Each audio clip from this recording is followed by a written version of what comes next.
नमस्ते, सलाम और जूले। स्वागत है आपका चीन का जवाब इस श्रृंखला के दूसरे भाग में।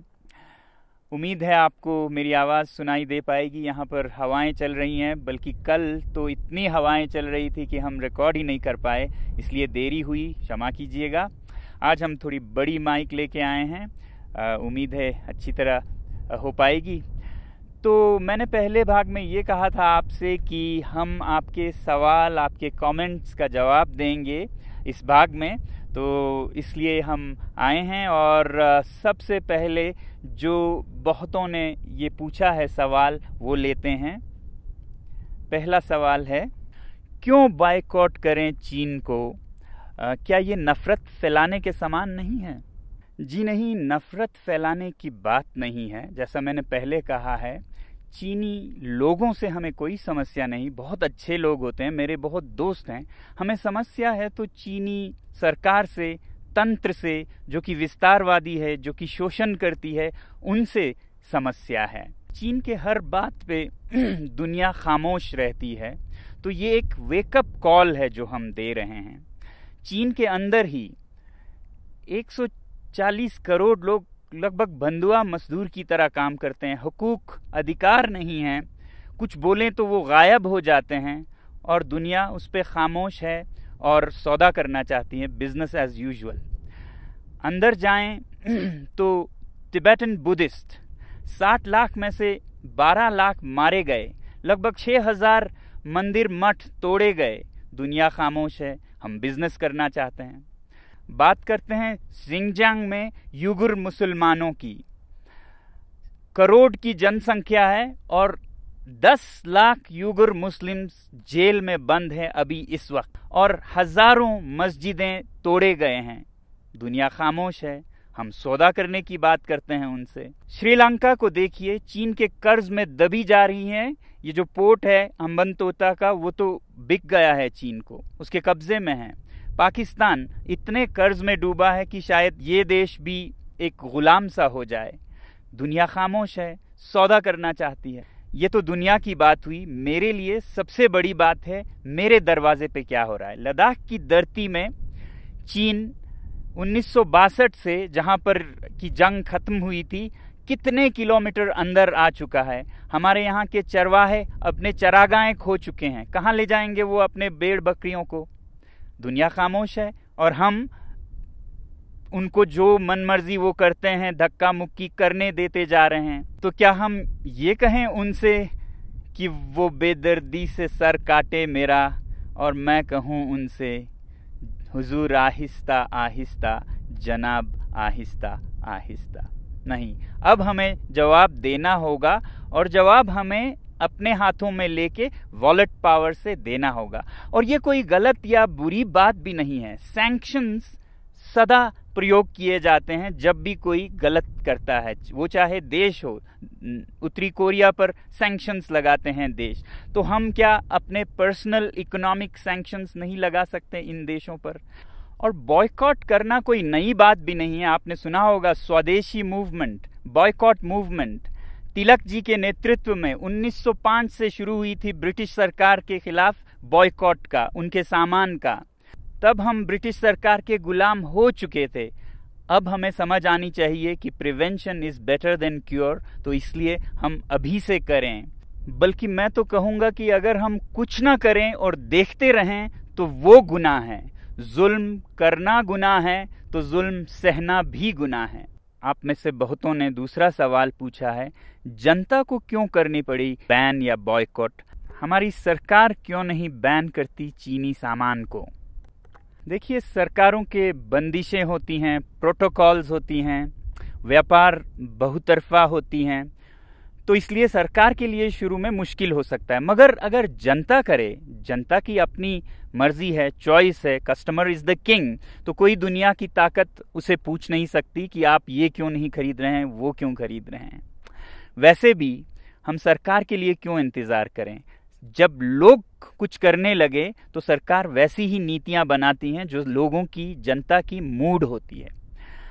अमेरिकी राष्ट्रपति कैनेडी ने कहा था, ask not what the country can do for you, ask what you can do for your country. क्या ये व्यावहारिक या संभव भी है कि हम चीन जैसे बड़े देश के सामान को बॉयकॉट कर सकें? जब कोई देश या कोई तंत्र अत्याचार करे, ज्यादती करे, वो हद से बढ़ जाए, तो मुमकिन क्यों नहीं अगर जनता में जज्बा हो। अरब स्प्रिंग में एक नहीं 5-6 तानाशाह सरकारें गिर गईं महीनों में, और वो शुरू हुआ था एक सब्जी वाले की पुकार से। तो हम क्यों नहीं कर सकते ऐसा काम जो कि हमारे दरवाजे पे इतना अत्याचार और इतनी जोर जबरदस्ती कर रहा है। हमारे पास और कुछ नहीं तो अपना बटुआ तो है ना। कस्टमर इज द किंग, जागो ग्राहक जागो। और एक सवाल है कि हम चीन में बने सामान के बिना कैसे काम चलाएं। न सिर्फ सामान बल्कि सामान के अंदर के कलपुर्जे भी चीनी होते हैं बहुत बार। और विकल्प क्या हैं? दोस्तों, हम चीनी सामान में डूबे जा रहे हैं, कुछ इस तरह की जैसे हमारे हाथ में कुछ है ही नहीं। एक शेर है जिसे मैं आपके सामने रखूंगा इस हालत को दिखाने के लिए। खरीदें कब तलक कोट पतलों पे रहन हम चीन से। पे रहन एक कपड़े का नमूना है। खरीदें कब तलक कोट पतलों पे रहन हम चीन से, अपनी अय्याशी की गर हालत यही कायम रही, आएंगे गुस्साल चीनी और कफन भी चीन से। गुस्साल जो मरने के बाद शरीर को धोने वाले लोग होते हैं, वो भी अब चीन से आने लगेंगे और कफन भी चीन से आने लगेंगे। बहरहाल देखिए, जिंदगी प्योर इकोनॉमिक्स नहीं होती, सब कुछ पैसे में नहीं होता, कुछ उसूल भी होते हैं, अच्छे बुरे का कुछ फर्क इम्तियाज भी होता है। और हमारे तहजीब, हमारे मजहब हमें यही सिखाते हैं कि बुरे या गुनाह या पाप से जुड़े चीज़ों से दूर रहें। जैसे आप देखेंगे कि हमारे मुसलमान भाई शराब से दूर रहते हैं, कुछ भी हो वो नहीं पिएंगे। हमारे सिख भाई सिगरेट से दूर रहते हैं, तंबाकू से। हमारे हिंदू भाई गौ मांस से, या जैन समुदाय के लोग तो मांस ही नहीं बल्कि लहसुन, प्याज ऐसे चीज़ों से भी वो नहीं खाते हैं। तो जहाँ भी वो जाएं कभी सफ़र में, यात्रा में, तो क्या वो भूखे मर जाएंगे? नहीं। अगर दृढ़ निश्चय हो, पक्का इरादा हो, तो एक इकोसिस्टम, एक हालात बनती जाती है उस रास्ते में।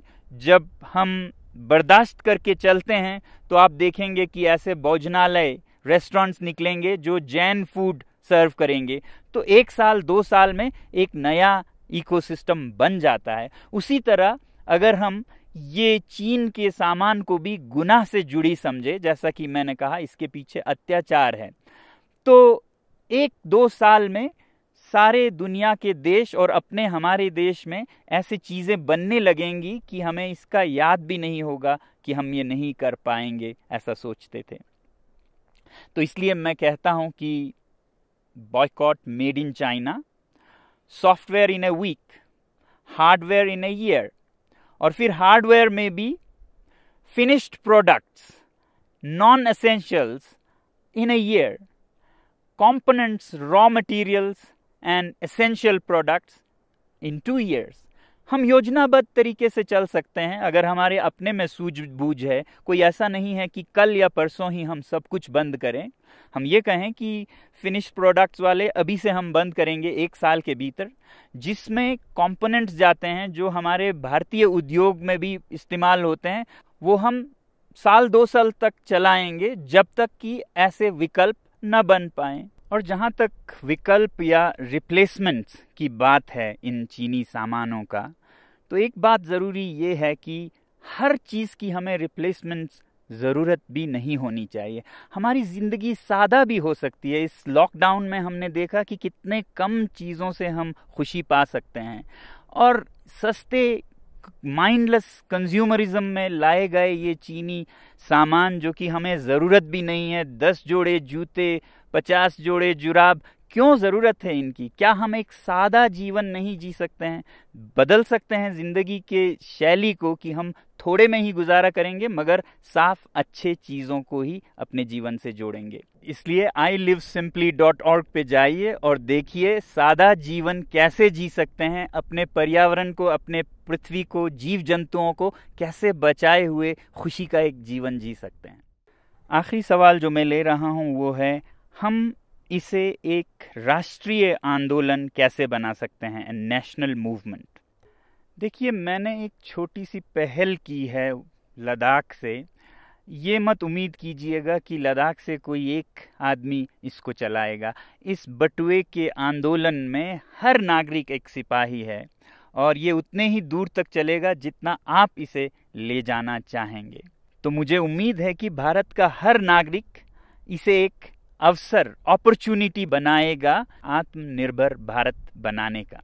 हमारे जो सेलिब्रिटीज, इन्फ्लुएंसर्स और नेता हैं वो युवा पीढ़ी को नेतृत्व दे सकते हैं इस मामले में, और मुझे बहुत उम्मीद है कि आप लोग भी अपना रोल निभाएंगे देश प्रेम का, जो भरा नहीं है भावों से, बहती जिसमें रसधार नहीं, वो हृदय नहीं है पत्थर है जिसमें स्वदेश का प्यार नहीं। जय हिंद।